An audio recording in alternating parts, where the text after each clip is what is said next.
Hi, True Crime Grapevine fans. This is me, Patti Lee, here on the True Crime Grapevine. If you're new here, welcome. If you are not new, welcome back. On the Grapevine, you know what we do here. I spend all week looking at the whole interwebs and everywhere, keeping my eye out for the juiciest stories in true crime, and then I will let you know what everybody else is saying, kind of like, in high school or maybe in any social situation where you want to know what the scoop is because you haven't really had the time to figure it out yourself, and you come sit next to the person who will tell you what's going on. That is me for true crime.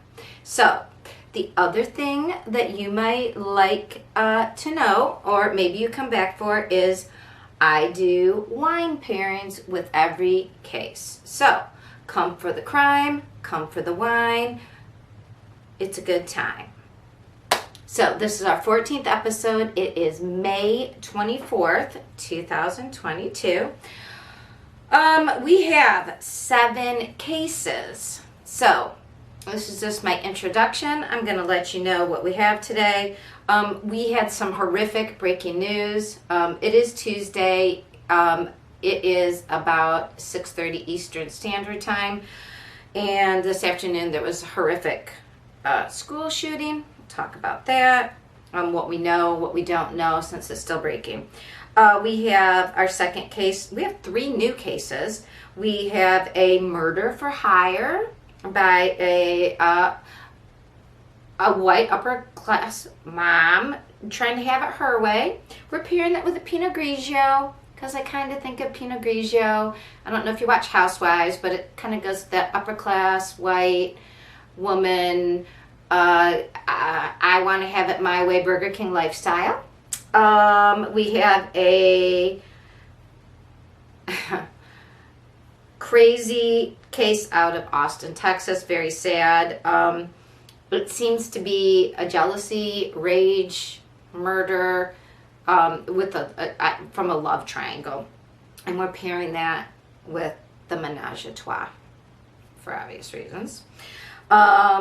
We have another new case out of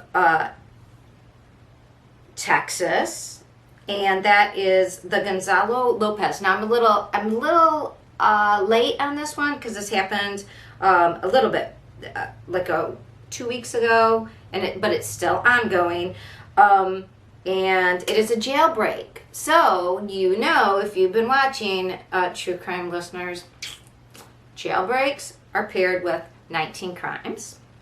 Then we have an update, a kind of exciting update on the Delphi Murders. We're pairing that with the pink Moscato because it's sweet and bubbly and pink, which reminds me of our victims, Libby German and Abby. So there's an update on more information on a possible suspect. We have an update on the Moab Murders. And we are pairing that with the Winehouse. I don't know if you remember. It was a bubbly rosé, and it comes in a rainbow can. And the couple that was killed was a newly married same-sex couple. And we would like to honor their memory with drinking something that is sort of evocative of being pro LGBTQ. So that's an update from that, another suspect update.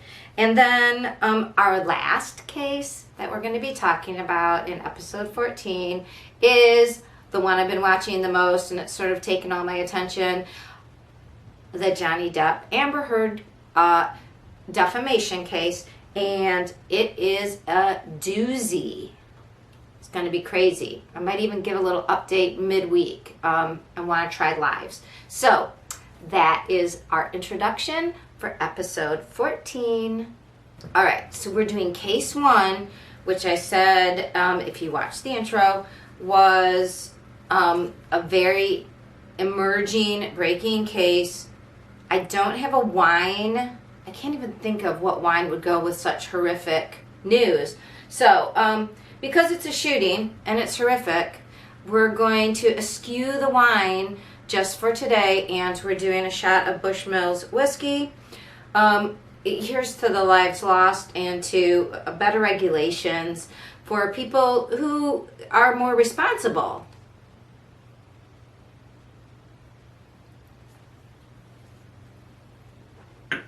And I always have to have something with it on the backside.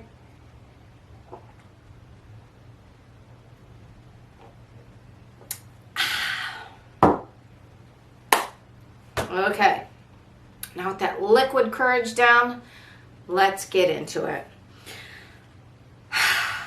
Our first case comes to us from, and I'm not even sure I'm saying it right, Uvalde, Texas. It is about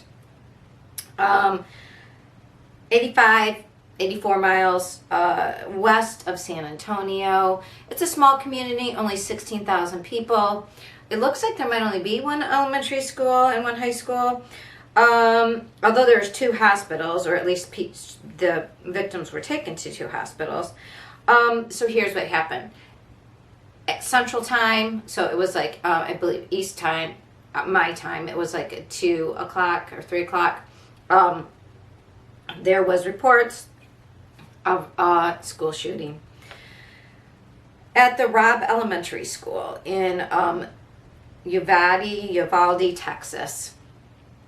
I'm sure I'll learn how to say that in the next couple days.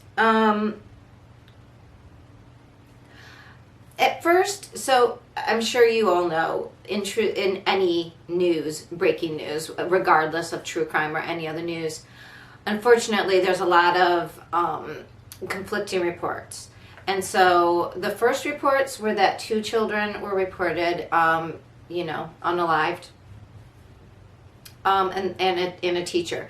And then it was 14 injured, and the shooter was in custody. And then the next, within 20 minutes, on Twitter, the reports were that no, it was 14 children had been unalived in this event, and that the perpetrator was also unalived.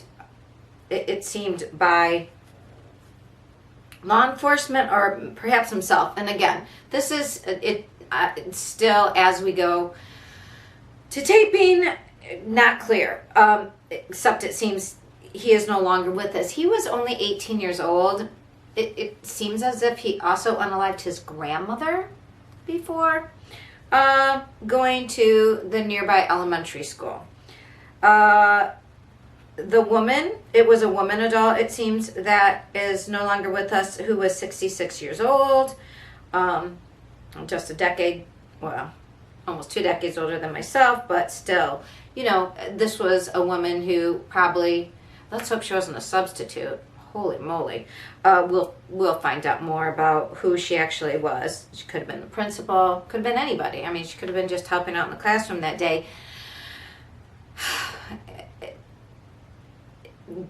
There is not clear if the 18-year-old went to the high school or had just graduated, but was from the area. Again, and his name is Salvador Romas, and what can we say? We'll hear more about it. It's just, I don't know. I think we'll hear more about probably political ideas he may have held, or being triggered online, or some mental illness that tends to be what we see here. All right, true crime fans. That is very sad, very depressing. I do have to give my thanks. So, and if you're new here, please like, subscribe, hit the notification bell if you want to be notified when I update. It's usually every Tuesday. But I want to give my thanks to what I call my main squeezes, my sources. If you, I was alerted by Emily D. Baker because I was watching the Johnny Depp trial while it happened, and then I went to Twitter and read the New York Times article was not exactly accurate, and then I read a couple more sources on Twitter, and again, it's breaking news, but there's not a lot to say except we need to do better because we're all failing each other at this point. But hopefully we find out what drove him to such depravity, and maybe we can learn from that. I always say, so what can we learn from this? We know it's sad. We know it's unbelievable, heartbreaking. We need to know why. I mean, whether you're on don't have more gun control or way more gun control or no guns at all. I mean, I think what is most important is maybe doing some forensic psychology analysis as to what is triggering these people. What is the motivating factor, and can we do anything? When someone's 18, it's like the Buffalo shooter. How do they get so twisted by 18? I have an educational psychology background. Developmentally, that would seem to indicate that there was some cultural indoctrination of some sort. Were they radicalized online? Were they radicalized in their house, in their community, in some social situation? We know it's not from playing games, because almost every child plays some sort of what we would consider violent video game, and this is not. And that happens all around the world. So besides our very loose gun laws, it's something else though is happening that's different. And I think we need to understand that more. So what is twisting people's minds? I don't have any answers for you, true crime fans. I'm sorry. Hug your children. Tell your kids you love them. Try to explain how, how to express themselves. Get them mental help if they need it. All right, that is our sad case number 1 for May 24th. Our second case here on the True Crime Grapevine is a new case. It is from near Louisville, Kentucky, in a fancy upscale bedroom community known as the Norton Commons, and this has to do with a woman, an accomplished woman. I mean, she's been a doctor licensed since 1998 in the state of Kentucky as a pediatrician. So a pediatrician, right? We would expect first, do no harm. We are pairing with this murder for hire case with Barefoot wanting to go, because she's gonna be going to jail probably, at least to court. Yeah, it's a Pinot Grigio, as I said in my intro. Pinot Grigio reminds me of the Housewives of whatever, like especially in New York City, and upper middle class, upper class white women who want to have it their way. Yes, the Karens of the world. I'm sorry if your name's Karen, but you know what I mean. We all know the trope, right? Okay, so kind of nondescript. Yeah, it's not my favorite. Kind of like. Well, anyway, so this doctor, Stephanie, also another very white lady name. Stephanie Russell, Dr. Stephanie Russell, who had her own pediatric office in the Norton Commons in the Louisville, Kentucky area, Thursday was booked into the Oldham County Detention Center because the FBI had arrested her for a murder for hire charge. So what the indictment states is that Stephanie had thought she was calling somebody who was a hitman, but really it was an FBI undercover agent.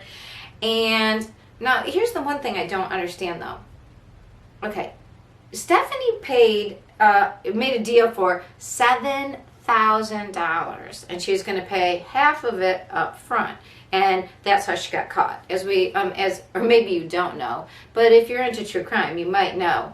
It's the minute you give the money that the transaction is considered complete, and you have, done the deed. So, I mean, you don't want to be talking about it or making deals about it, but you certainly don't want to be handing over the money, because that means you're serious. And we know there's other ways to settle problems, right? But Stephanie did not seem to know this. She put the money in the drop box outside of her pediatric office. So while the little kids are coming to be seen for their shots and their vaccinations and their, allergies and colds and checkups, yeah, she's putting the drop for her husband's undoing. Unaliving, as YouTube would like us to say. Now, I'm just going to say, $7,000, does that really... Okay, she's a doctor, she's wealthy. I don't know. Does that seem cheap to you? I'm not really sure what the going rate is for doing that kind of deed, and I'm not going to Google that because it's highly illegal, and I happen to be happily married, and never want to see the inside of a jail because I do not think I would do well in jail. So $7,000, and so on May 18th, that's when she placed the money in the drop box outside of her business, and then she was arrested the next day on May 19th. She was supposed to have a preliminary today, but I couldn't find anything about it, so I don't know if it was moved, or I'm not sure why it wouldn't be. I Googled it. It should have come right up, and nothing came up, only her arrest. She could spend up to 10 years in jail. So as long as you don't actually, your spouse, I guess, only 10, you would think it'd be more than that. I'm just saying. Also, okay, so here's the crazy thing. As I put here, crazy fact. When something like this happens, journalists dig into everything. So in the family court records, true crime fans, you're not going to believe that. Come a little closer. So I'm just going to say, too, everything I'm saying here is my speculation, my opinion. I'm going to tell you everything that I know to be true, except, if it's not. But as far as I know, I call it AFOC. As far as we know, AFOC, RN. As far as we know right now.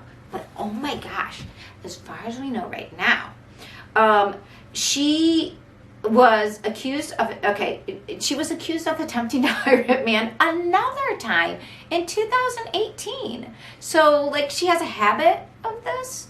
So apparently they in 2018 they were getting divorced. They have 2 little kids.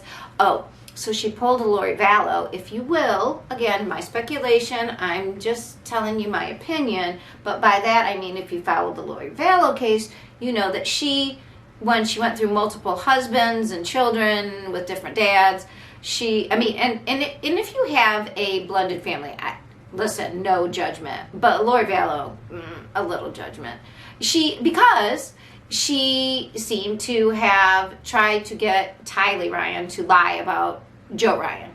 And similar to this situation, so when you're going through some domestic tribulations, the way I understand it, you go to family court, and if there's a problem with custody, especially if you make, like Stephanie Russell did, a accusation of some sort of abuse, and it was probably of the you-know-what kind, they really look at this. So there was an 18-month-long investigation into her accusations against her ex-husband, who has not been named so far, and in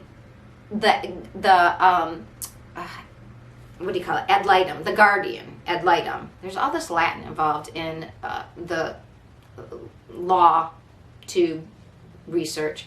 But a guardian ad litem means just a guardian for the child that's designated for that time. And the guardian ad litem in the Russell case said that, especially the child that the mom said was being hurt, yeah, she was being coached. And that guardian ad litem told the court, the judge, she didn't think that the mom, a pediatrician, should get custody at all. So temporarily, in 2020, the judge ruled that Russell should lose custody of her children. I think it was temporary, because she had coached her kids and was causing emotional harm. And then the attempt for the hitman in 2018. I mean, obviously, this will be a Lifetime movie. This is a very bad divorce, obviously. I don't know how the court knows you hire a hitman once and then you still just go on with your life. And that was in May of 2018. This is May now of 2022. And again, it's like May is her murder month. I don't know what Stephanie's thinking, but Stephanie, maybe a little more Pinot Grigio, a little less hiring hitmen. Maybe that's not the answer. I'm just saying. Okay, so Stephanie should be in court soon. It wasn't today, as far as I could tell. I will check back and tell you next week. Her pediatrician office shockingly closed with a note on the door saying, she's not available because she's in, jail. And, yeah. So, just to let you know, so I always try to say if you want a deeper dive and want to learn more about this, I got this story. I was alerted to it by a Twitter account, which is also a YouTube account, Pretty Lies and Alibis. It is 2 women from South Cackalack, which is South Carolina. They're in the Greenville area. Shout out Gigi. Shout out Fruit Loop. They're 2 of my favorite people, that account. I love their YouTube. They usually keep it way shorter than I do. They cover almost everything. And they're 2 friends, like lifelong friends from high school. They're about 10 years younger than myself. They're in their 40s. I don't know. You can figure it out for yourself. Sorry, I don't mean to out anybody's age. But they're great. If you want to listen to 2 friends talk about true crime, I highly recommend their YouTube channel. I highly recommend you follow them on Twitter. And they attached the link. It was Law and Crime account that actually wrote the article that I referenced. And I also referenced a local account. So, what can we learn from this, true crime fans? Besides, maybe, settle down with a glass. Not that you want to use it too much as, medication, but come on. Instead of hiring a hitman, have some wine. Wine time. It's better than hitman time. And see a therapist. You do not solve your problems through violence, right? That's what we've learned here. Now that poor Stephanie has ruined her career, she probably won't see her kids, and she's going to be in jail, and yikes. So that is the end of our second case. Okay, true crime fans, we are up to case 3, episode 14. This is a new case. It is being paired with our menage a trois. It's a red blend. It's a menage a trois is our pairing because, yes, true crime fans, this is a story of a love triangle that has ended in 3 ruined lives, 1 person unalived, 1 person still on the run, and a third. A third, you will not probably be surprised to, is the man in the situation. And he's fine, and he just doesn't know what happened. How did this happen? True crime fans, take a drink and let's explore case number 3 here. The unaliving of a young 25-year-old up-and-coming cycling phenom, Mariah Wilson, known as Mo to some of her friends. But Mariah was 25. She was from San Francisco. She was a very competitive. She was like she really was an I was going to say academic. I think she was also great at academics, but an athletic phenom. She downhill skied, but she was doing gravel biking and these long races through all kinds of terrain, and just she was starting to really like win everything and be seen as the up and coming phenom, you know. Okay, so like many 20 something, especially, you know, in your 20s, you're confident, especially when you're doing so well, right? And I don't know about you, true crime fans, but I remember being pretty heady in my 20s. You think if someone likes you, you can get them. I mean, they, you know, if they're not married. And I think Mo had those same rules, right? She's 25. She is on this cycling circuit, and she's meeting all kinds of people. And she meets Colin Strickland. Now, Colin Strickland is 30, right now is 35, and Mariah was 25. But they seem to have met a number of years before. Now, I will just say, while some people don't have a problem with a 10-year difference, the closer someone gets to like 21, 22, that is not the same as like 35 and 45 or 45 and 55. When you're in your early, like until you're 26, and if you haven't watched my channel before, I will tell you, I have a background in educational psychology. That is the area in which I did my doctorate. I hold a teaching degree, but I mean, I've got my bachelor's in teaching, my master's in child development, as well as specifically like autism and more like cognitive differences. And then in my doctorate work, again, very much into cognition and motivations. And, but child development is part of all of that human development. And I will tell you that your brain is not physically, like the physical aspects of it. If you think of like the hardwire versus like hardware versus software of a computer, if you want to make that analogy, the hardware of your brain like upgrades all the time, and sometimes there's these big shifts, like you could think of it as a 2.0, 3.0, like huge shifts, and your experiences are more like your software. Your experiences sort of are what is how it somehow interacts with your hardware, and so that's how it works. But your brain isn't fully myelinated until you're 26, which means the neurons in your brain, there's fatty tissue, and the fatty tissue allows the little electrical signals to move very quickly. So until it's all myelinated, it's not moving as quickly, and your frontal temporal lobe is where the frontal lobe is where your decision making and planning is all occurring. And that's why when you're 18 and 19 and 20, 21, you still make dumb decisions, because one, you don't have the experience, and two, your myelination is still finishing.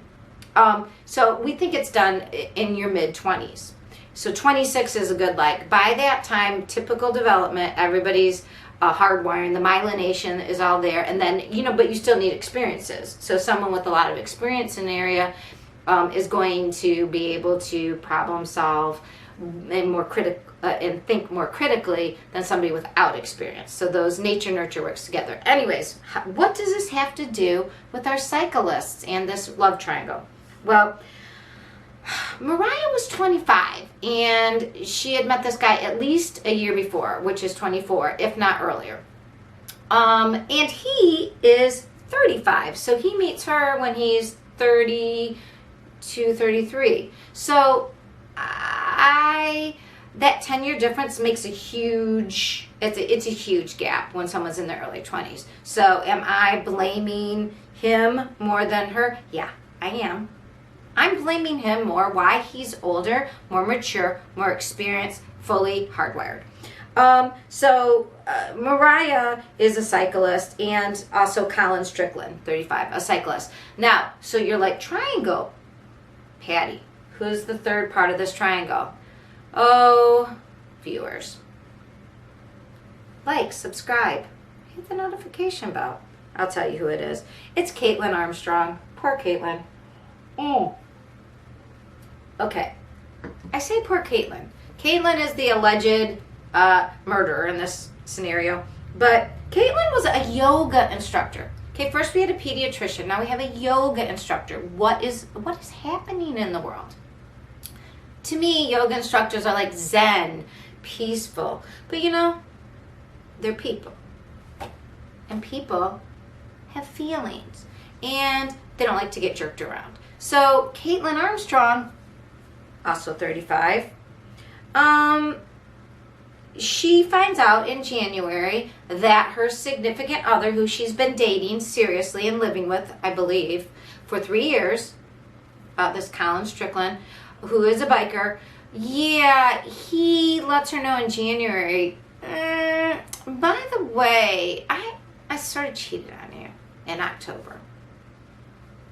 You know, remember when we were on the break?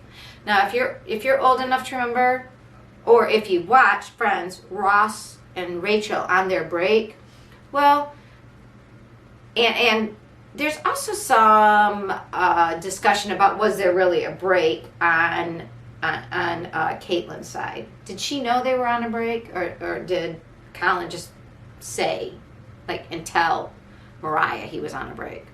So anyways, we're not sure exactly, but in October of 2021, Colin and Mariah, who have been knowing each other through the biking circuit, so he lives in Austin, she lives in San Francisco, they have an amorous fling, let's just say. And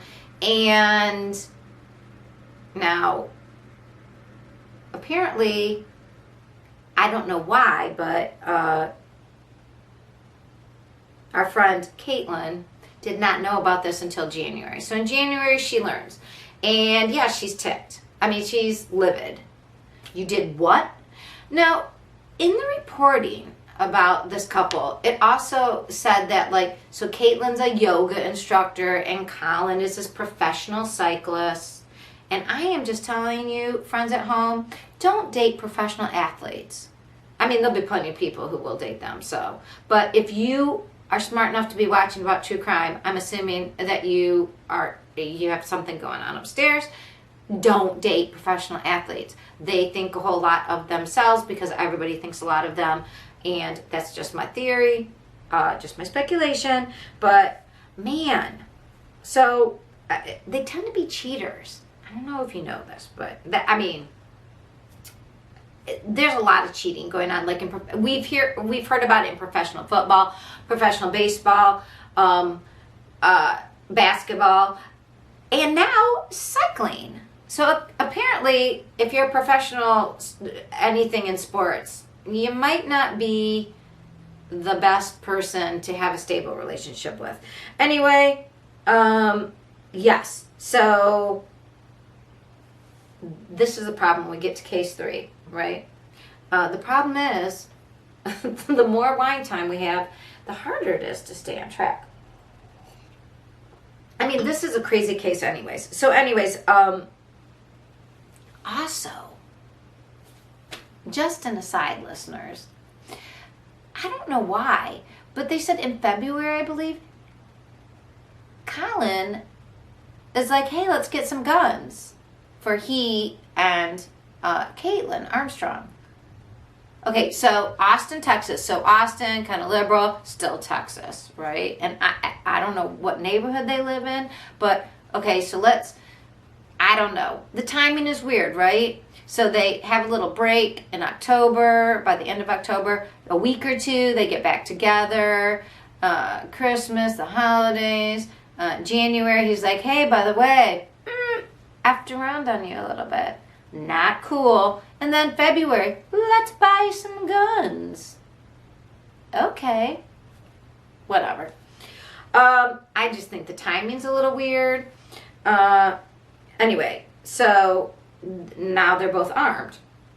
That's by February of this year. So March, April, May, Mariah comes and visits. So after Caitlin found out about the affair, she got into Colin's phone and would delete Mariah's name, and then so he wouldn't be able to get messages from her, and she would contact him other ways and be like, hey, I've been sending you messages. Now, for all you very liberal people out there, I'm liberal in some ways, but for everybody who's like, you should still stay friends, there's no reason you can't stay friends. Bullshit. I'm just going to tell you that. I'm 55. Bullshit. You can't just be friends with somebody you effed. You can't. People will tell you you can. And I don't know if you watch Harry Met Sally, but I will tell you, once you slept with somebody, there's always going to be that between you. It's never good for your partner. Just break it off. Sorry. Once you go that step, you can be friends with people. I'm not saying you can't be friends. But, one of the things, this is what I was trying to remember, that he did was he would tell the yoga instructor, hey, you can't, she would want to bike with him. And he'd be like, no, you can't keep up with me. You're just bringing me down. You're dragging me back. So, but Mariah, he could go, the dude had issues. I am sorry, but he set up a situation. The girl's 10 years younger than his significant other. He cheated on his significant other with her. And he tells his significant other, by the way, you suck at biking. Okay. And she's giving him all the signals. Don't talk to the B. Mariah wasn't a B. But I'm just saying, from Caitlin's side, from their relationship, their stable 3-year, unstable, but their 3-year relationship that they apparently were trying to make work, supposedly, or she was, she didn't want him to talk to her. She kept messing with his phone. She would call Mariah and say, don't talk to him. Mariah's 25. She's top of her game. Everybody's like, you are awesome. And she is awesome. And she slept with him once, so supposedly, as far as we know right now. But again, it is in your youth how you think everything goes your way. So unfortunately for Mariah, Caitlin always tracked her. And apparently there was an app on his phone or on her phone, and that is not clear whose phone it actually was. But there was an exercise app called Stevia, and I'm saying that like it was the sugar substitute, but it looks like that to me. It's Stevia.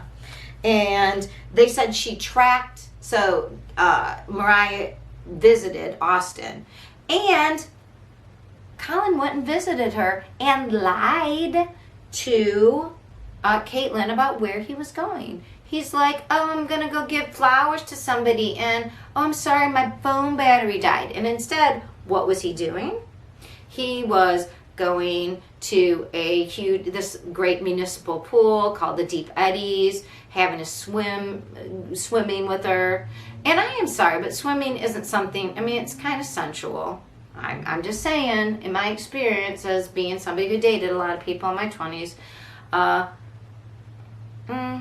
and then they went and got dinner afterwards. So he's lying about where he is, and he's not answering his phone.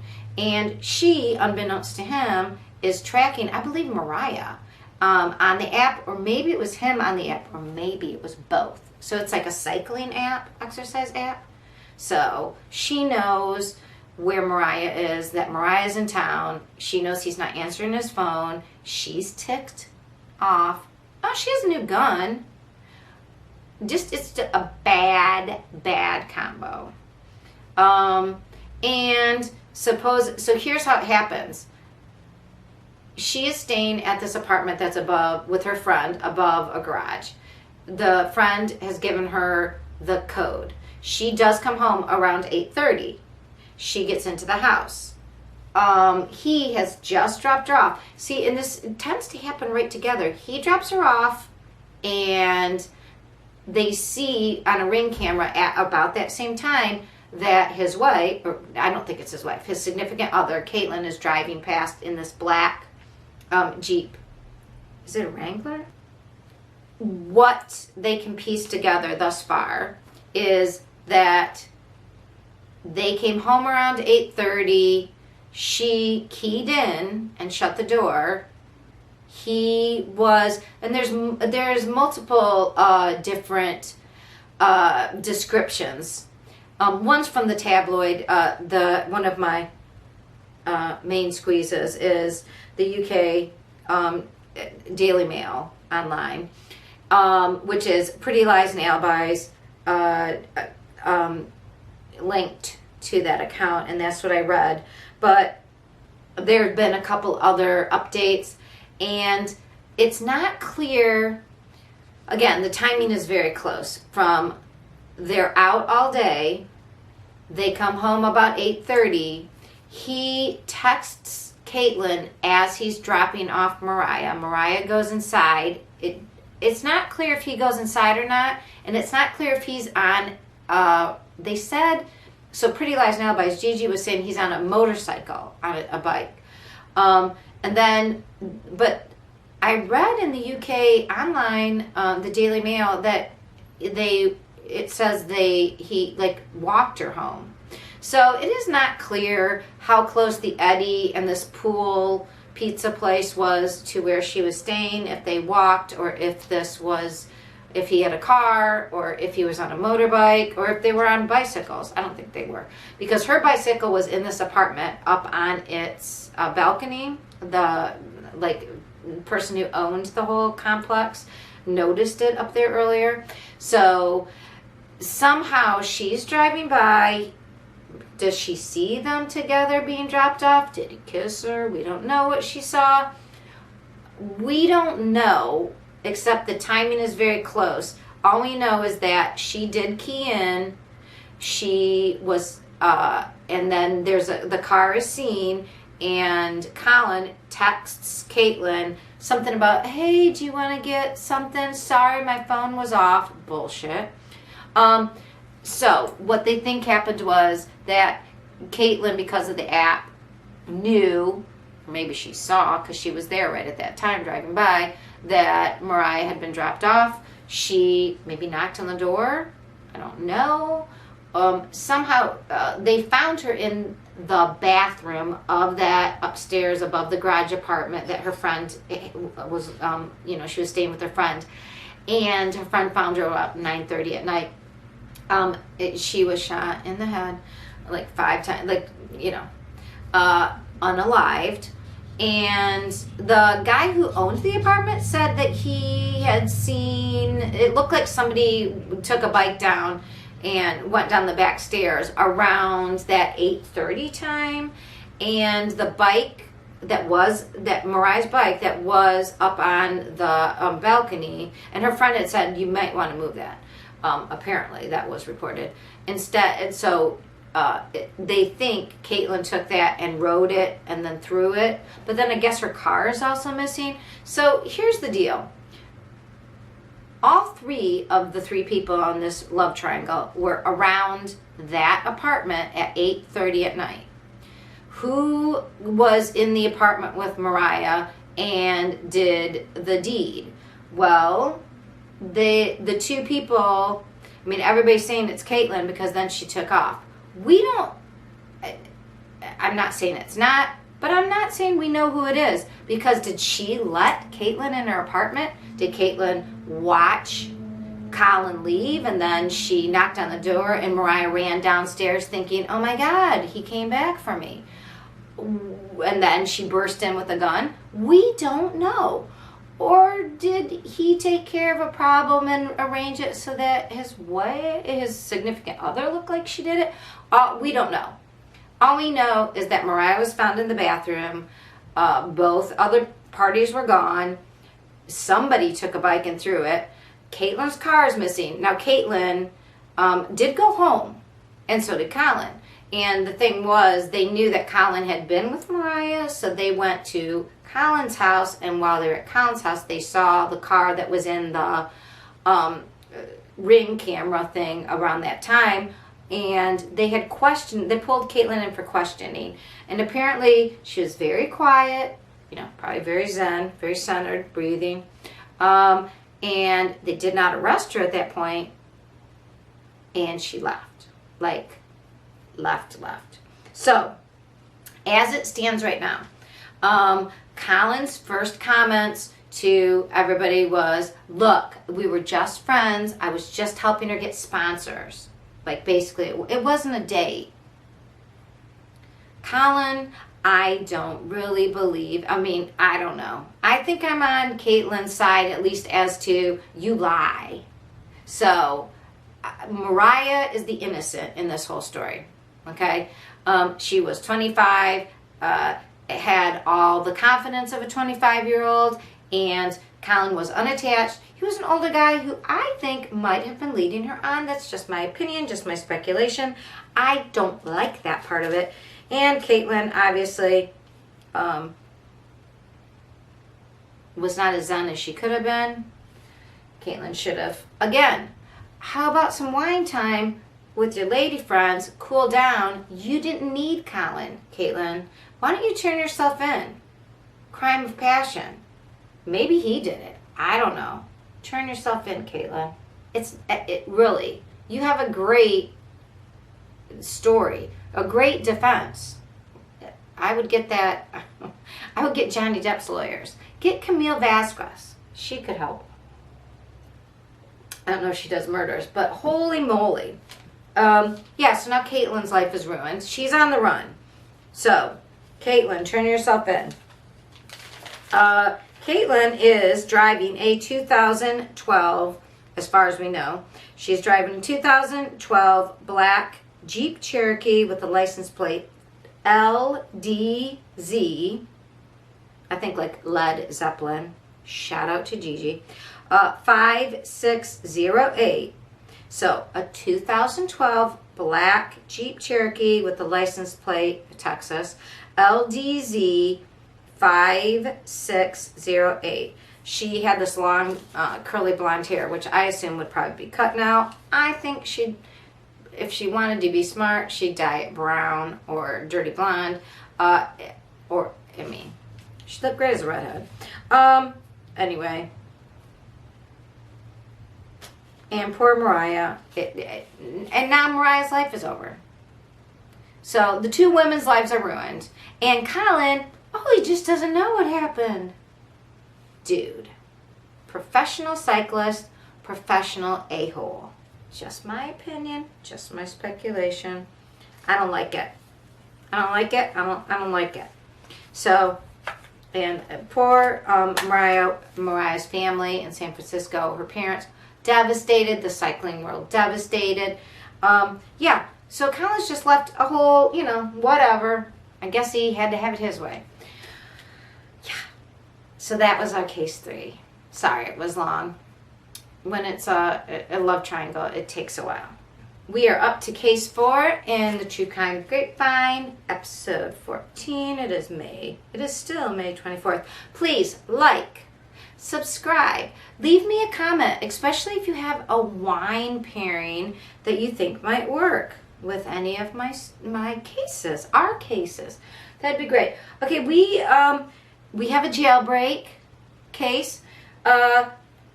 So we're going to be using 19 Crimes. That's my go-to for a jailbreak. Yeah, it's a red blend. Let's give it a go.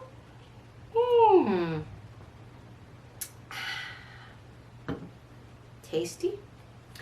All right, so we have Gonzales Lopez.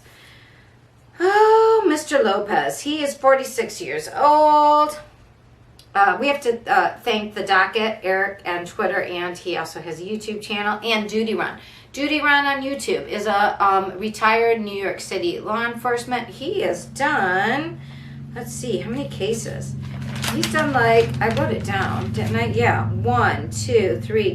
He's done, let's see, 1, 2, 3, 4, and he will be doing one at 8 o'clock tonight about this case. So because as a past New York City law enforcement individual, he knows what's what, and he's very knowledgeable as to like the prison system and law enforcement. So this is sort of an oops in the law enforcement system in Texas.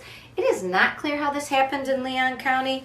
The Texas Department of Criminal Justice was, so they were taking this prisoner in a prison van, and somehow he shredded his shackles. This happened on May 12th. Shredded his shackles and then used something. They're not sure what. It had to be something kind of crazy, like very,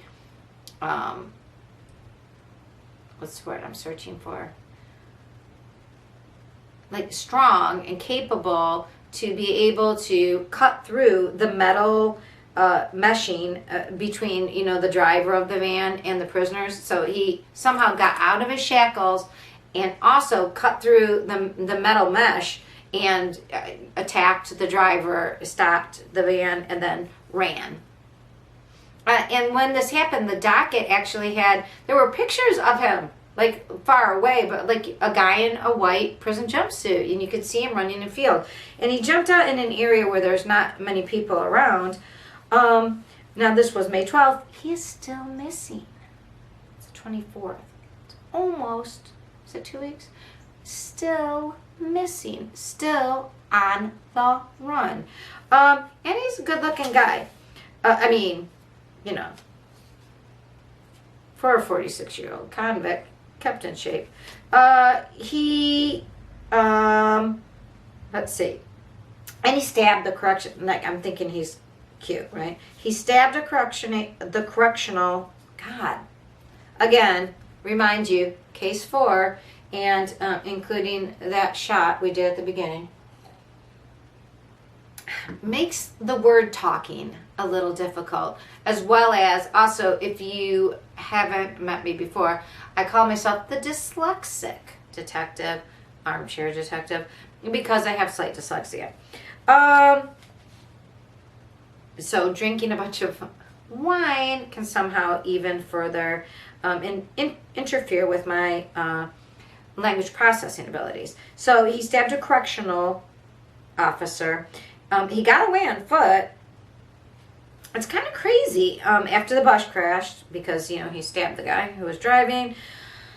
They've been searching this whole time near Centerville, Texas, and it's about 2 hours north of Houston. And so the Texas Department of Criminal Justice, Robert Hirsch, said he's crafty. Okay. Did he have help? They don't know. But he has done this before.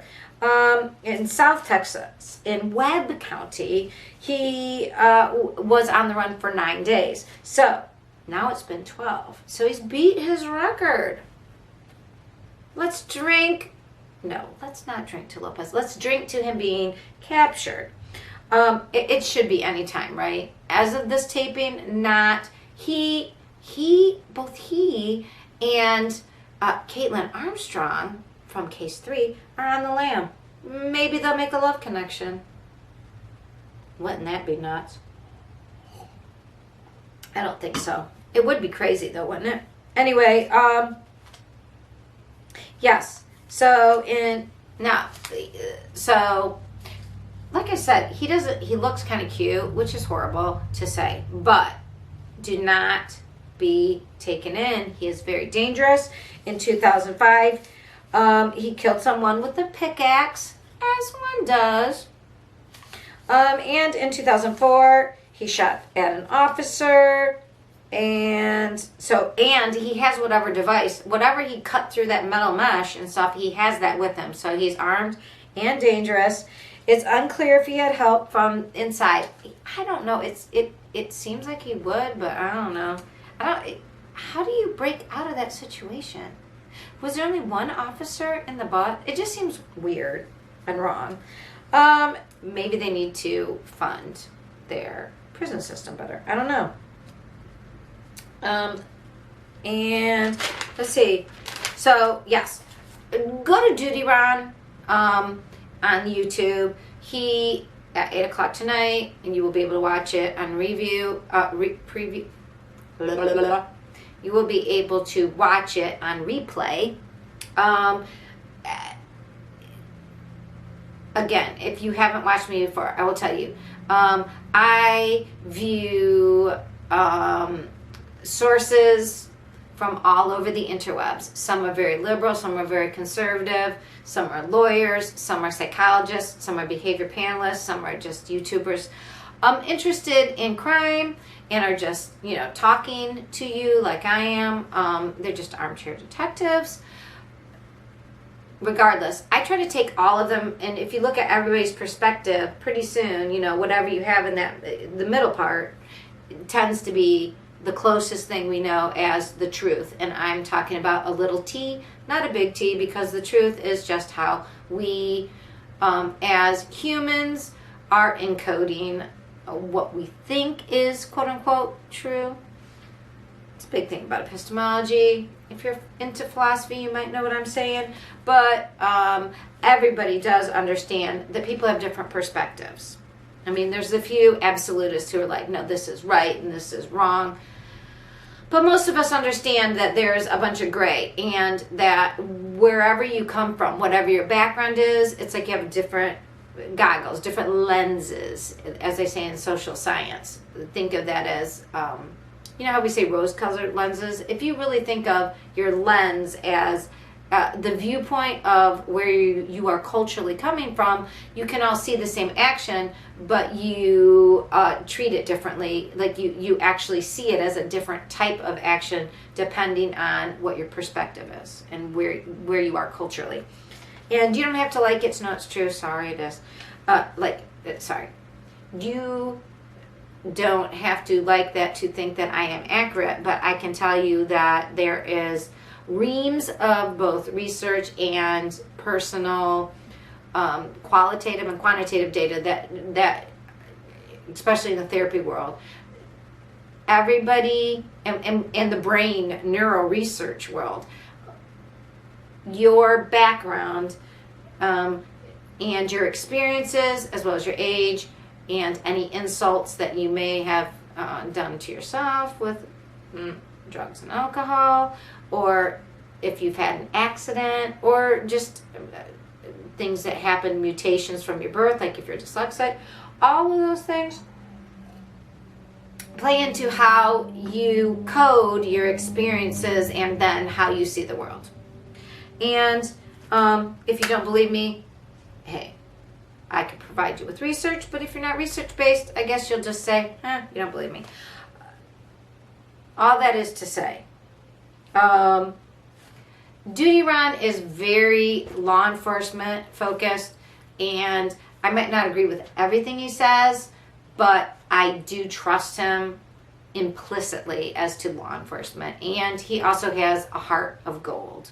So even if you might politically not agree with him, in this true crime world in YouTube and in podcasts, he is somebody you should consider, especially because he has people like Ed Wallace with him and Barbara Butcher, and he finds lots of experts.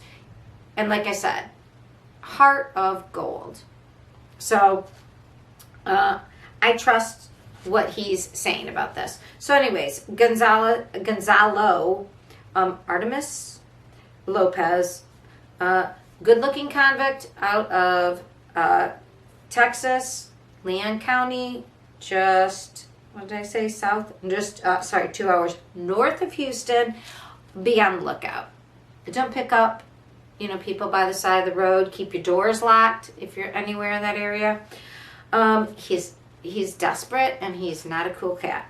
Okay, True Crime Grapevine fans, We're to episode 14. I'm to case 5. If you can't tell by I'm slightly stumbling over my words. That's because I pair each case with wine. And this is a pink Moscato. It is because it is sweet. Pink is the color of, innocent girls. Typically, at least in my culture, Moscato is sweet. And here is to Libby and Abby. I'm in Ohio. Indiana is not far from me, and this case comes from Delphi. In Indiana, this is the Delphi Murders, or you might know them as the Snapchat Murders. 2 young, very young tweens in 2017 on a very warm, right around Valentine's Day. It was the day before. I think school was off that day. It was Monday. It was, I believe it was Monday, the 13th. And Libby and Abby, they're best friends.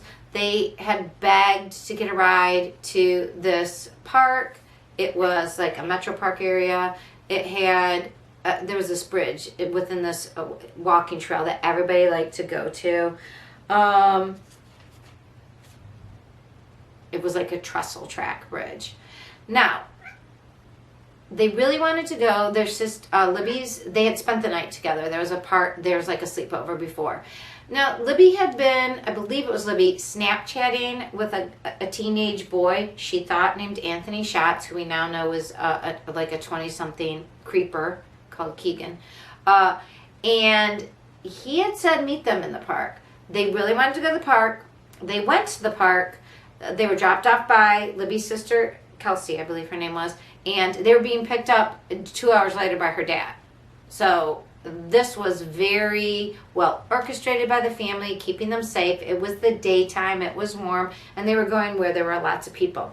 Well, if you know why it's called the Snapchat Murders, Libby had been taking pictures and uploading them onto Snapchat of Abby, and what happened was there's some frames, and I don't think we've seen the whole thing, but of a guy who they call Bridge Guy or BG, who says, and she took a Snapchat, she got a little video of him, and it said, go down the hill. And there's a hill right by where the bridge starts, and that's where the next day they were found, near, like, from that path, a little bit of ways, and there was lots of blood, and they were unalived, and anyway,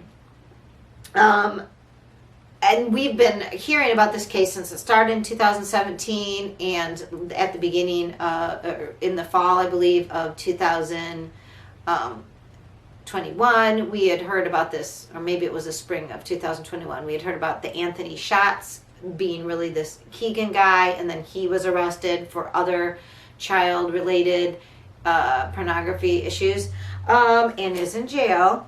But at the time in 2017, there were these 2 pictures because people had seen 2 different men. One was Bridge Guy, they called him, and there was somebody who said they saw that there was a picture.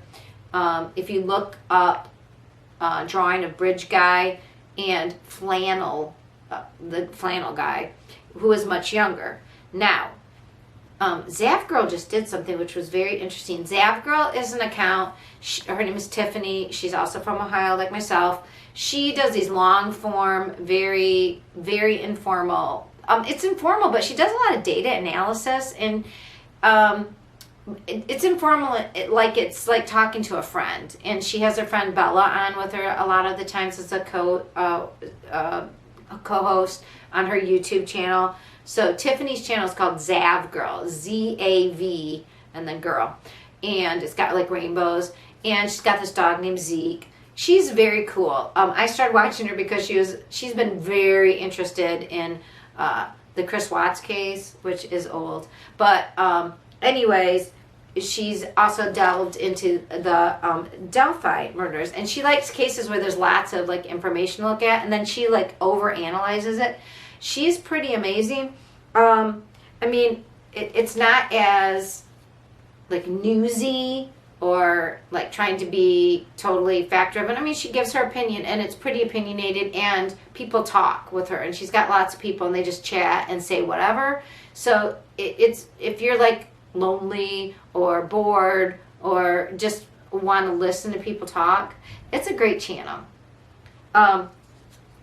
It really has its place. But anyways, she did this great thing where she had the software that sort of morphed faces back and forth between the Anthony Shots guy Keegan and the younger looking picture, and it overlays almost perfectly, which I think is interesting.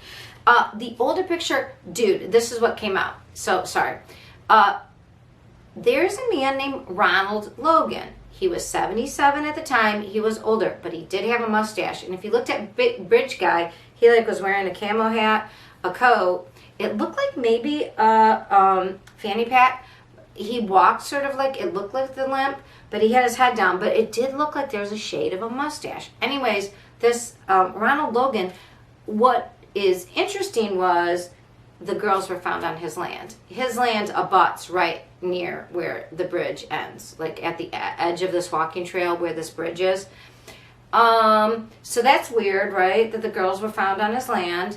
And he had this story about, this is what came out, sorry. So what came out was, about 5 days ago, there was a leak, which is weird because law enforcement doesn't really leak. And it's an FBI search warrant from, I think it was from 2017.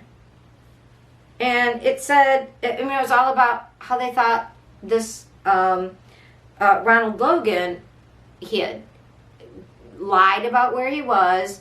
He said he wasn't nearby when this all occurred.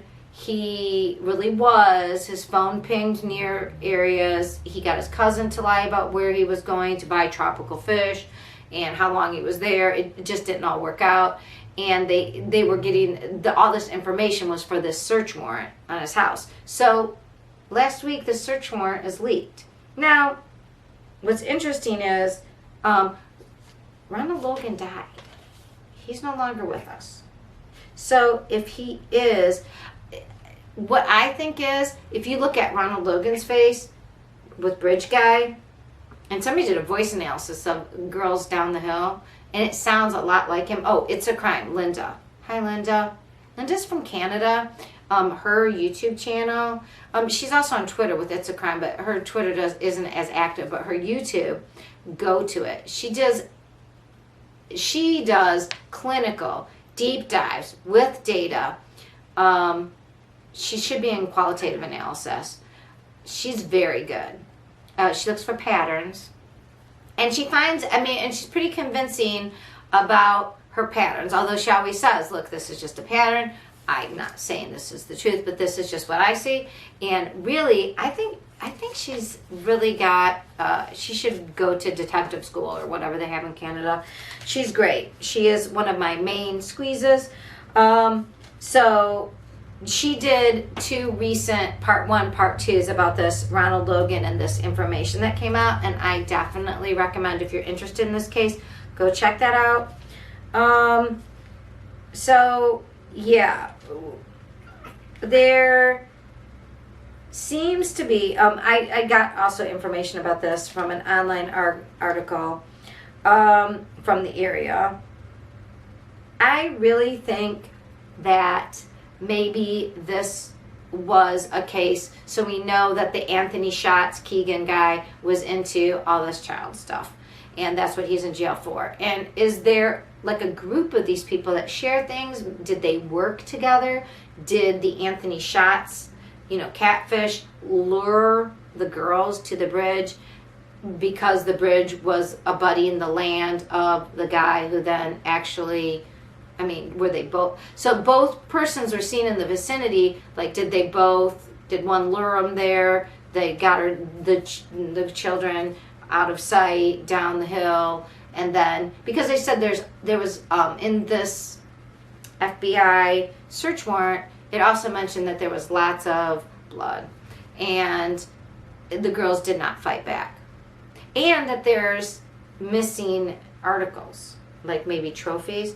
So the Keegan guy is in jail being held.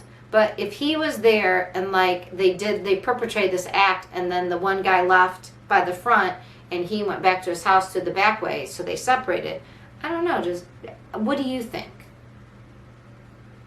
And before he died, when he was interviewed, he said something that Linda remarked on, and it's true. He said something like, well, they should have had their parents like walking with them. Well, these girls were like 12, 13. Why would you, I mean, when kids are like 11, 12, 13 tweens, and you drop them off, you figure they're safe where other people are walking. I don't know. But it's almost like he was like being like, well, you let them go. What can you expect? I mean, which is horrific. So I always say, what can we learn, right? Unfortunately, what we can learn is you don't, if you're going to go walking, if you watch My Favorite Murder, Karen Kildareff and Georgia Hartstark will always say, don't go into the woods alone. That's like a horror movie thing. Don't go into the woods. And I would say if two people are together, even in the daytime, don't go into the woods alone. Go with a group of people. It's horrible that we have to think this way, but right now, you do. So it is nobody's fault. They did everything that was right. They lived in a very safe community. There had been no any of these unalived acts. This was like an aberration. So, you never know when there's a monster in your midst. But it looks like this Ronald Logan guy, Logan, he looks good for it, as they would say, or at least partially. So, unfortunately, he's not dead. So, is that why they're letting it out? I don't know, but we will hear more about this. We have our 6th case. This is an update on the Moab murders. If you remember, there was a wonderful same-sex newlywed couple, Kylan and Kristen, in Moab. And unfortunately, they were unalived, but also it happened right around the time of the Gabby Petito Brian Laundrie case, and it seemed to overshadow this horrible crime that happened to them. So there was an update, and it happened actually a little bit ago, about May 11th, 2 weeks ago. So Dog the Bounty Hunter went out to Moab, Utah, and was going to find out, use his skills in looking into this case. So the pairing, by the way, is house wine, limited edition rosé bubbles. So LBGTQ friendly, because unfortunately what we hear is that this suspect that they think may have done this was very homophobic, which is, hate is not a way to live, people. Okay, so if you remember this case, this took place at the same time as Gabby Petito and Brian Laundrie. It was last summer in 2020. Gosh, was it 2020? Isn't that crazy? Anyway, it was in Moab, Utah around that same time. It was 2021. It had to have been, yes. And but this was a little bit before that. So this was August 17th and 18th, I believe. The girls liked, and again, this is kind of why it got so if you remember the Gabby Petito Brian Laundrie case, they were stopped in Moab, Utah, around, I believe that was August 13th. So this is like a week later, but they had both been to Moonflower. Moab is very small, and it gets a lot of people a lot of people visiting in the summer months. And Gabby and Brian happened to be one of those people. But Kylan and Crystal were residents of Moab, and Crystal worked at McDonald's and Kylan worked at the Moonflower Co-op. And they, I don't think they had, now I'm trying to remember if they had an apartment, but they had a van that they lived in, but they also liked to camp. And they went up to this LaSalle Loop Road area, and there was a nice camping, there was like a little stream, and they were camping out there at the time of their demise. And after it had happened, they had a friend. Her name is still her name. Cindy Lou Hunter was the friend who, after 2 days or 3 days, when they didn't come back after the weekend, they didn't show up for work. She went to look for them out where they said they were camping, and she found their campsite and unfortunately found them. They had each been shot 6 times.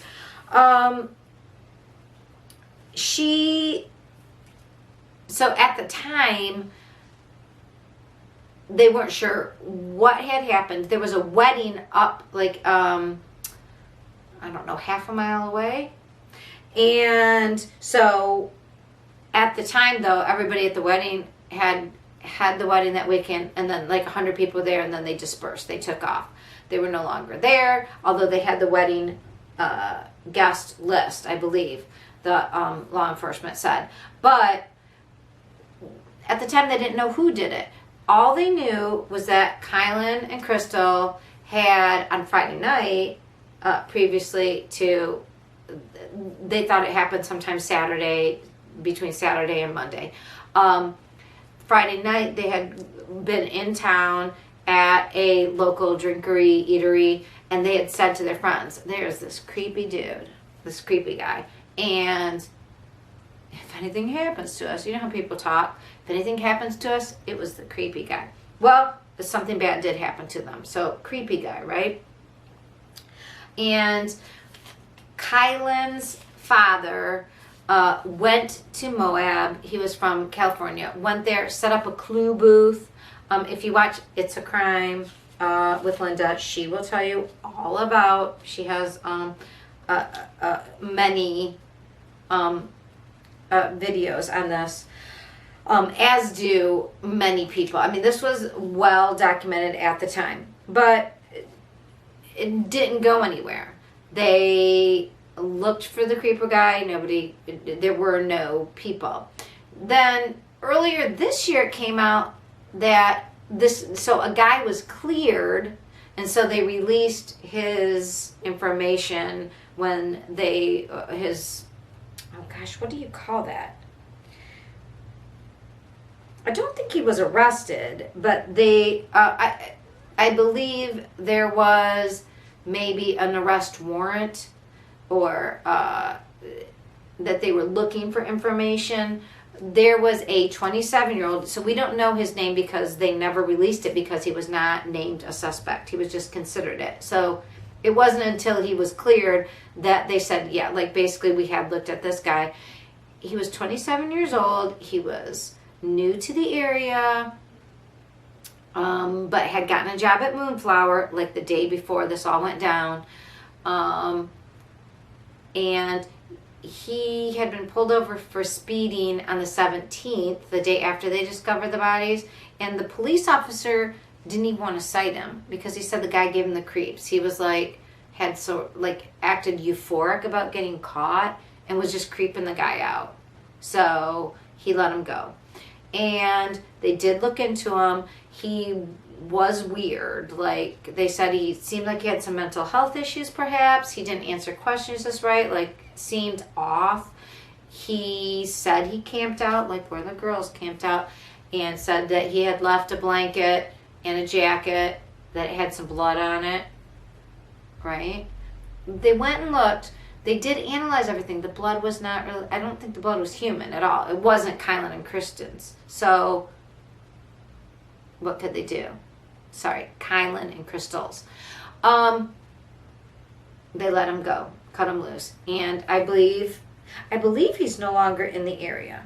So, recently, Dog the Bounty Hunter went into the area and said, you know, he was gonna shake things up. He was gonna find out what happened. And like right about when he got there, all of a sudden law enforcement was like, hey, we got the guy.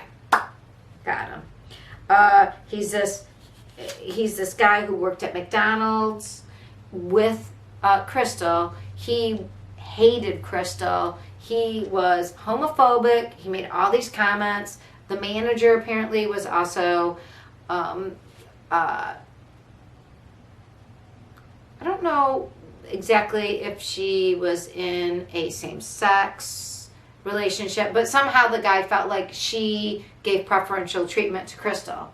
And it was unfair, and it was because she was, gay, and it was whatever.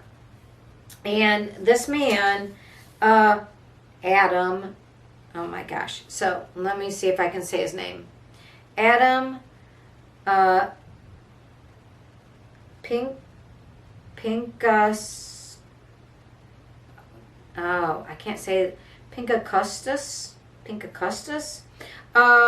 He was a 45-year-old. He was born in Texas, had lived in Florida, had moved to like a number of states, Utah, Michigan, and then moved to Missouri after the girls were found.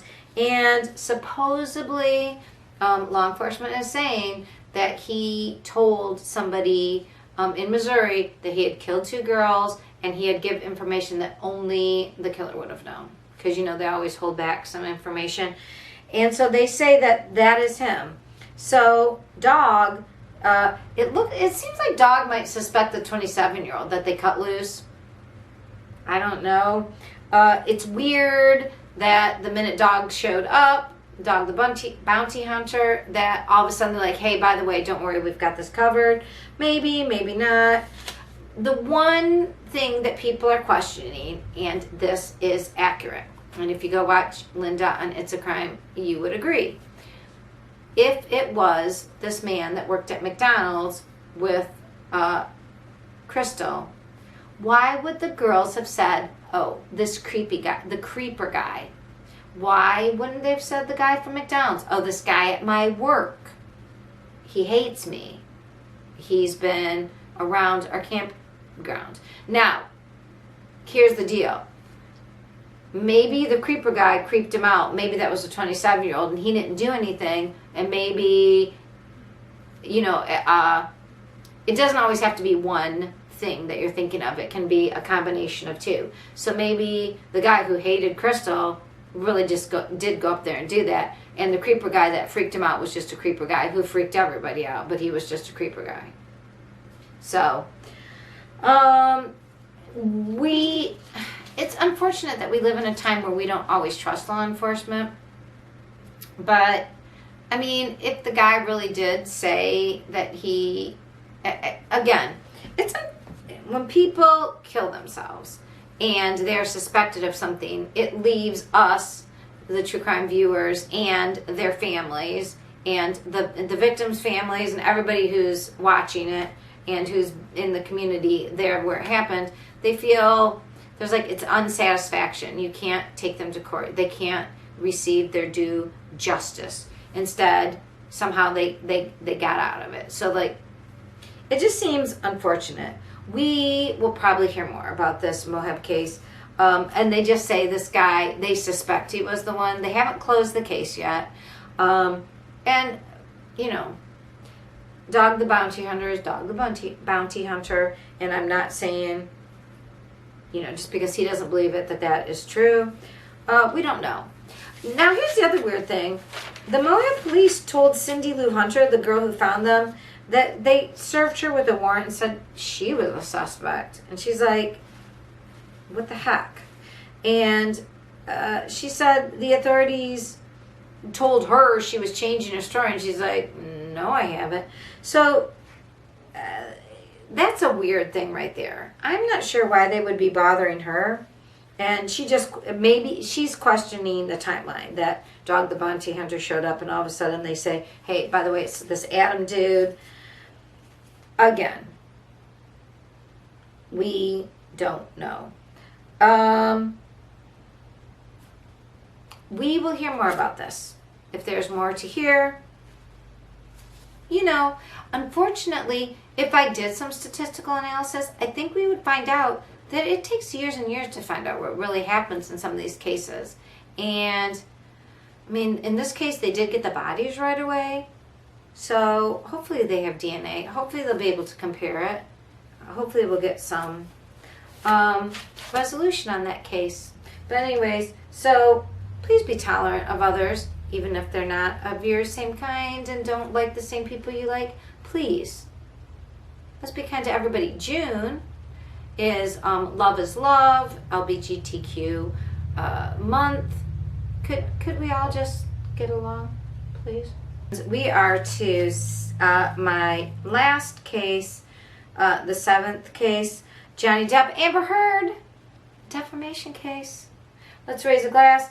I don't have my bubbly. I have my cupcake. Here is my Moscato d'Asti. Almost like champagne. And it's sweet. Just like Johnny. Okay, I am sorry.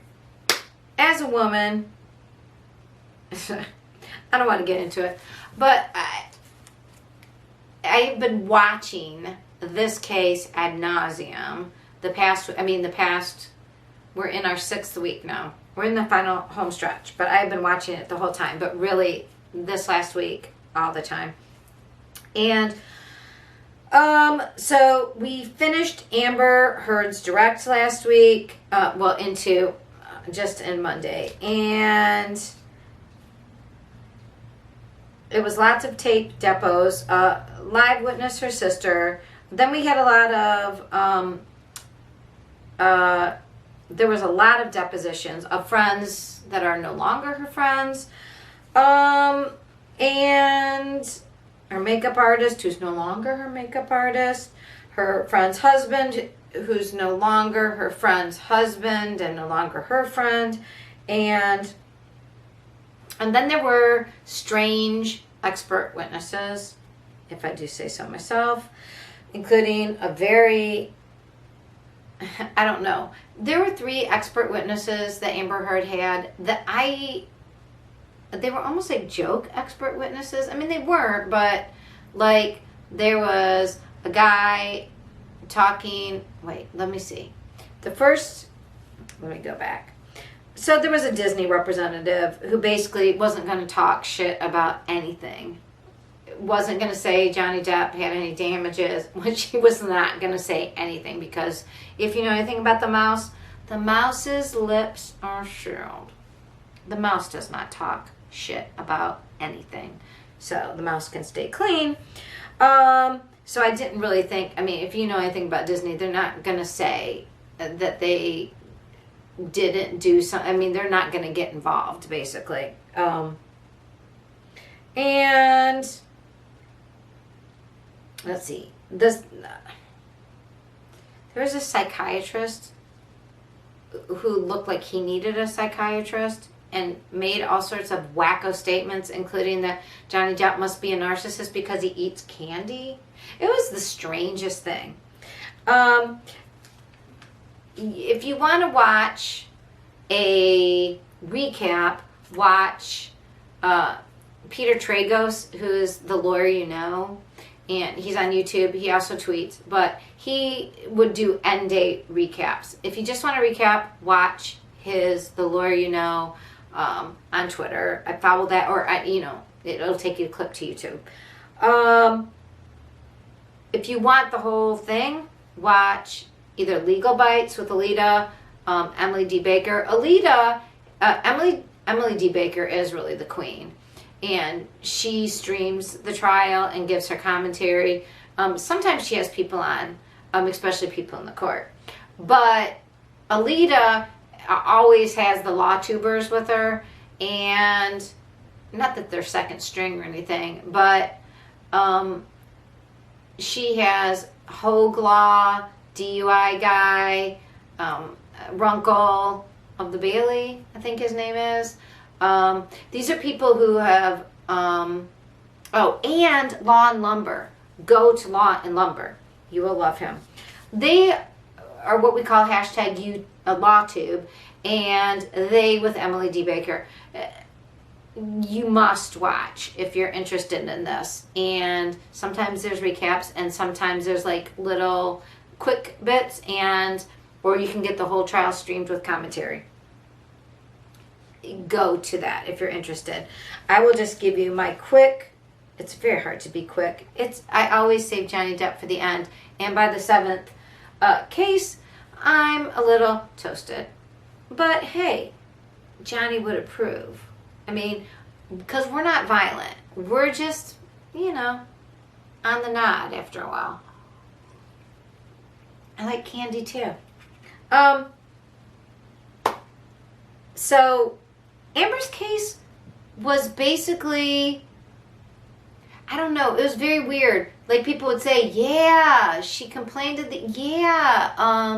but did you ever see Johnny hit Amber? No. Never saw him hit. Did you ever see him hit anyone? No. But Amber complained. Yeah.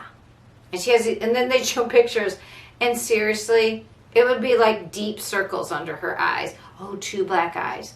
And I am not making fun. Like, women, if you ever saw the pictures of Rihanna, and go on Twitter and people uploaded their real, like, I was hit in the face. It's not something that you can hide with makeup. It is so severe and horrific. I think Rihanna was hit by Chris Brown, allegedly, 3 times. And her face is like huge knots. Like, every hit was a huge knot. And Amber Heard had this whole story about how she was repeatedly hit.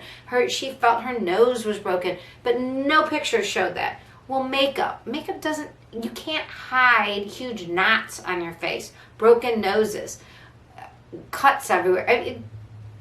I am telling you. So even her friends said, they backed up that she said she was hurt and that they saw injuries, but did they see Johnny hit her? No. Did they all live off Johnny's dime? Yes, they did. So, they didn't see anything. She didn't produce any pictures of anything. There's no medical records of anything. I will let you decide.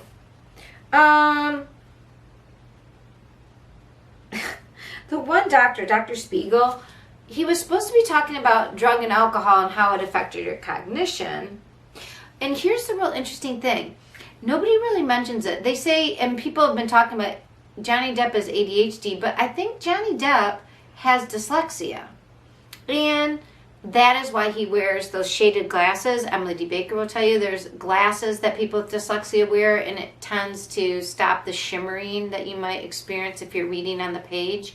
But dyslexia makes you talk, like, your language processing can be slower. It can be idiosyncratic. You may speak in more like flowery terms. Because you can't think of like the regular word, so you think of a word you know, and it might be an unusual word, and that ends up sounding like artistic and flowery, and it's because you're grasping. So and if you're smart enough, you have an alternative word, it's just not the ones that everybody else uses, so you end up sounding, different and creative, and really it's just your idiosyncratic speech. His processing speed is slower. Hello, dyslexia. I mean, it's classic dyslexia. ADHD is comorbid with dyslexia. Speech problem, comorbid. Again. dyslexia. So, anxiety high with dyslexia, because especially now a lot of people with dyslexia do end up like, I believe, so Marlon Brando has dyslexia. Who else does? A lot of famous people and actors. And the thing is, if you are given words to act out, it is almost easier than speaking off the cuff. And so people are like, well, if you have dyslexia, how can you act? It's weird because it kind of helps. It's very strange. So that fits more than like, oh, he has slow processing speed because he's a drug addict. He's a long-term drug.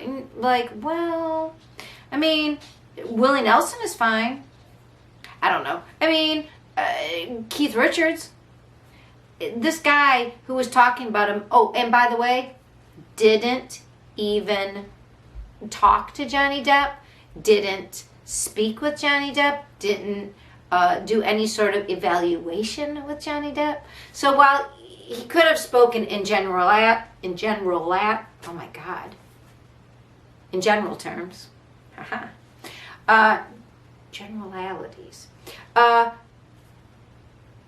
he didn't. He specifically said, Johnny Depp is this. Johnny Depp has this. He has narcissistic tendencies. Dr. Spiegel, if anybody's overreaching and seems like an egomaniac, mirror, I don't know. And crazily enough, the things he was described a certain Aquaman starlet. Oh, speaking of Aquaman starlet, the expert that they had for Amber Heard about like damages, how much she lost, this woman got on the stand and was sort of like going, well, you know, comparably, she's like Jason Momoa or Zendaya or I don't know. She named huge stars and said Amber Heard was comparable to them. No. Oh, I'm sorry. She's not. I mean, is Amber Heard definitively attractive according to our society? Hell yes. I mean, in a generic sort of Hollywood way, but she is attractive. Empirically, I think we could all agree. Like a million other Hollywood starlets, but still, yes, attractive. Is she a great actress like Helen Mirren or, I don't know, Winona Ryder? I would have to say we don't have evidence of that. But anyways, so this lady's comparing her to Zendaya, but somebody who's known by one name, or the star of Aquaman, saying like somehow she could be comparable to them. No, she is not. And it was annoying. She was annoying. Sorry, lady. Her sister also testified for her. I mean, what's her sister going to say? Okay, so then when Johnny's team started having rebuttals, holy moly. The rest of Monday and then into today.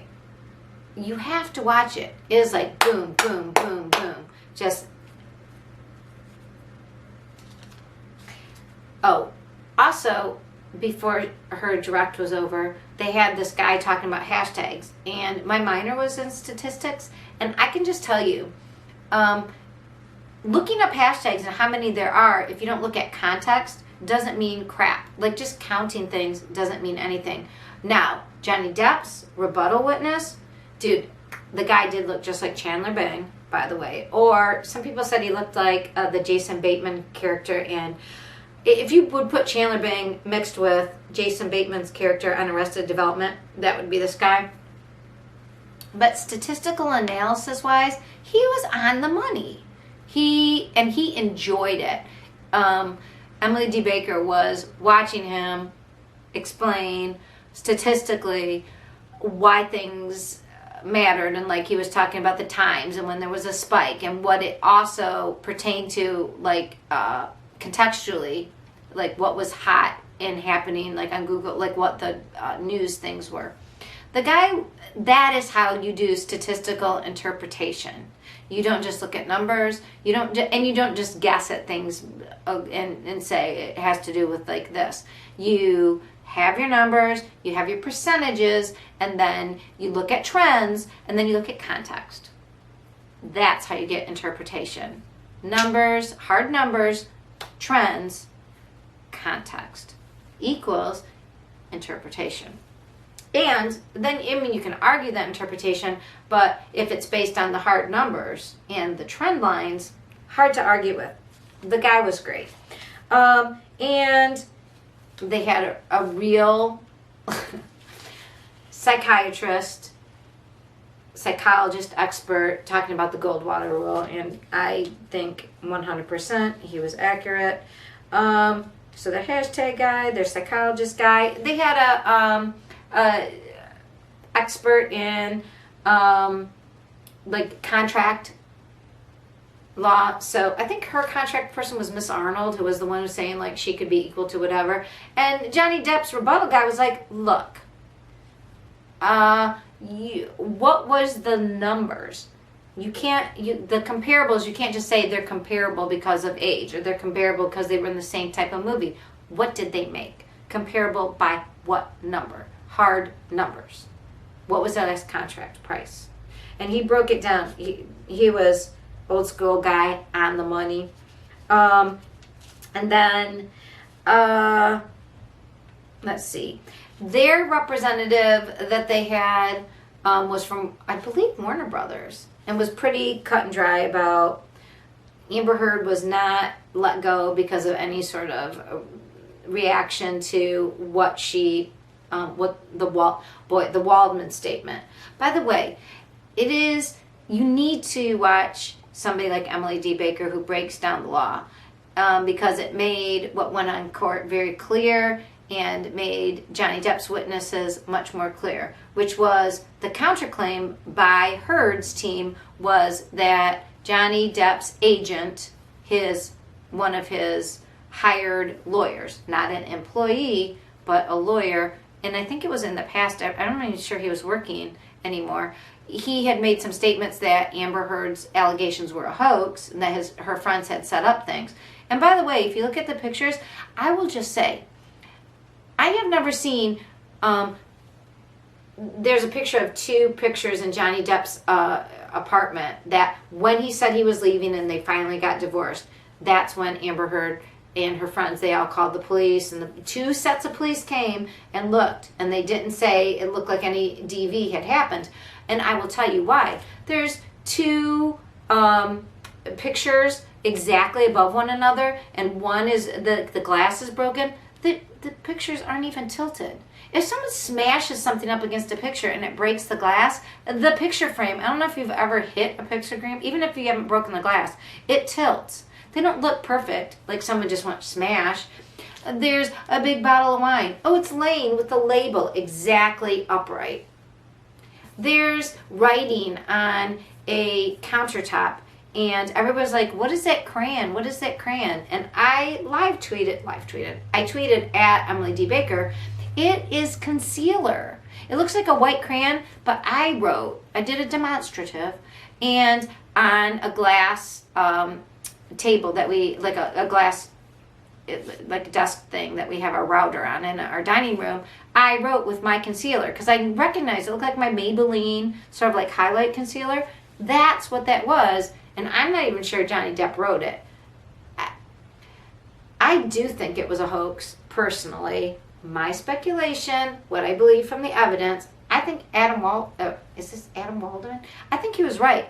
But even his 3 statements that he made, if you look at the Twitter thing that Amber's team stupidly brought up, they were the ones who brought in Twitter, like idiots and hashtags, Amber turd, I hate Amber, Amber's a liar, justice for Johnny Depp, all this, they brought it in. So then, it was the dumbest thing ever, trying to show that was damages. No, Amber, I think, is a narcissist, pathological liar / I don't know, because I only study typical, and that's just my speculation. But everything that they described as a narcissist or somebody with a personality disorder, it sounds exactly, like Amber Heard. And today, so not only did they have a better contract person, a better hashtag person, a better psychologist person, but they had Amber's sister, Whitney. They had her friend who said basically Whitney lied and she wanted Whitney not to get in trouble. It was a deposition earlier this year for this lawsuit, but they did not show the video that if everybody else saw it on the interwebs, there was a video clip taken from a show that was supposed to be like, Kardashian type reality show in which Whitney and her friends were being filmed around a pool, and they all go, "Are you okay? Are you all right?" And she talks about her sister, I think, hit her. And and God bless Amber. I am sorry. The girl's got problems. Yeah, get help, girl. But you are violent. It seems like, not the other people around you. That's just my opinion. Just my speculation. Oh, so the biggest people today that I loved, and everybody loved in court, was a surprise guest witness. I don't even remember his name. And he had this story. At first he came in and they voir dired him, which is French for, I think, to speak the truth. And usually that's what they do with the jury. But with a rebuttal witness who the defense, in this case Amber Heard's team, has not seen, they voir dired him with the jury out of chambers, and the judge voir dired him, and then the opposing counsel, Amber Heard's counsel, voir dired him. And he worked at the, they had talked about the one big violent thing that happened where supposedly Johnny Depp said, "How much pressure can I put on your wrist? I could break it." And that, like, there was a trailer. I think that was the 30th birthday for Amber. It was what were the trailers called? Out at, oh my God, where a famous rock and roll guy died, out at Joshua Tree. There were the trailers out there. Anyways, this guy was the owner of this trailer park at one time, and he sold it, but he still owned a different part of it. But he had started this trailer park, and he was there. And they're like, "Well, how did you remember this when it's 12 years ago?" I was like, "It was Johnny Depp." And he said basically, "Well, we saw stars, but not of that caliber." And he said that he showed Johnny and Amber around to the trailers, and he couldn't remember everybody's name, but he knew her sister was there, and it was about 10 people. And anyways, yeah, there was a little damage to a sconce, but it wasn't a violently damaged thing. And he said he was really worried when he heard there was any damage, because the trailer that he thought was damaged was like their best one. It was vintage trailers that they had renovated, and he was very worried. And it was like $65 worth of damage. He didn't even charge them they called it like a piggy, like if you were a pig, fine. Didn't even do that. So the big story of how Johnny was so violent with Amber at this thing, and he actually said no, he saw Johnny and Amber argue, and Johnny looked cowed. He got quiet all of a sudden. He looked like she yelled at him. So that story fell apart a little bit. Johnny wasn't that violent there. They didn't wreck a bunch of stuff that needed to be replaced. And also, it was more her yelling at him, not the other way around. So, And the guy was really cool.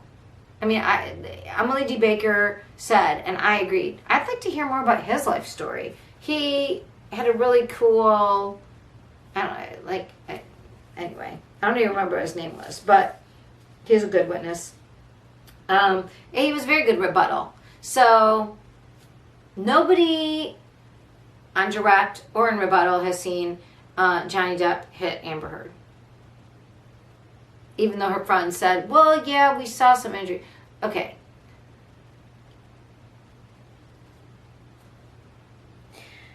Johnny Depp's team has still, I think, over 10 hours left. Amber Heard's team has like 2 hours. So basically, Johnny Depp's team is going to start to have rebuttal witnesses that all Amber Heard's team can do is like have real objections to, but they won't be able to cross witness because they are going to run out of time. The trial will be over, I think, by Thursday. It will go to the jury by Friday. Only 7 of the 9 jurors will be picked. So there are 2 Caucasian women, I believe, a Caucasian man, a bunch of younger Asian men, I believe in Fairfax County, Asian American. There's a larger, that's part of the mix there, like a larger demographic in that area. So, which is very interesting because of all the computer talk and the stuff about Twitter. Oh my God, Elaine does not know how Twitter works. She was trying to say, well, what'd she say, responded to or contacted? And the guy's like, it's Twitter. I just did a reply. I don't know the person. And they tried to bring in that umbrella guy, Tug, and she kept calling him the umbrella man, or it was just, I mean, Elaine is not a trial lawyer. Elaine has a very hard client, in my opinion. But Elaine's got to learn about Twitter. Elaine, get yourself a Twitter account. Start tweeting. Start quote replying. Get to know. I mean, I'm an old lady and I know about the Twitter world. You gotta know. You gotta keep up with shit. Elaine. Poor Elaine. I feel bad for her. And she's not a trial lawyer. She's the Virginia-based lawyer. I believe everybody else on Amber Heard's team is pro hoc vice, which means I believe they were from California and they got allowed to practice. But Elaine is their Virginia lawyer, if I'm understanding it right. Anyways, that's what I know about the Johnny Depp case. What I know is that, no, you're not a narcissist if you eat candy. He is not overly, everybody said how nice he was to work with. He's not entitled. I mean, God, he's a freaking movie star legend, and he's still, everybody has reported him, all like the little people working with him, as like he's a really nice guy. Even Amber Heard's nobodies, like out of the nobody friends were like, no, he really liked me, and he said, like Io said, he responded to me and he said, I love you and we can be, like, he is a human, kind person. And also, I do think that points more into the thing about dyslexic people is they tend to be more empathetic. They're holistic thinkers. They're less like black and white, more like right brain or left brained, more right brained people. The deficits tend to be in the logical left brain side, where like reading, language processing, mathematical stuff happens. I mean, although your brain always works together, it's never like right, left, separated. But the empathy part tends to be because also if you have any sort of deficits, you do tend to depend on people and you tend to be aware of your own deficits and others and more empathetic as a human. That's just a weird thing about dyslexic people that tends to be common. Anyways, he fits that paradigm as well. So if anybody fits narcissism, pathological line, border personality, it's not Johnny. Just saying. All right. Yeah. So that's it for Johnny Depp's case. True crime fans, please like, subscribe, leave a comment if you have any wine that you think would be a great pairing for any of these cases or something you think I should try.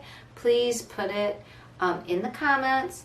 If you're if you're listening on Podbean, go ahead and give me whatever stars you think it deserves.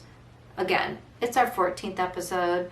I'm just starting. Please let me know what I could do to improve. Besides probably being more concise. I know that. But anyways, all right.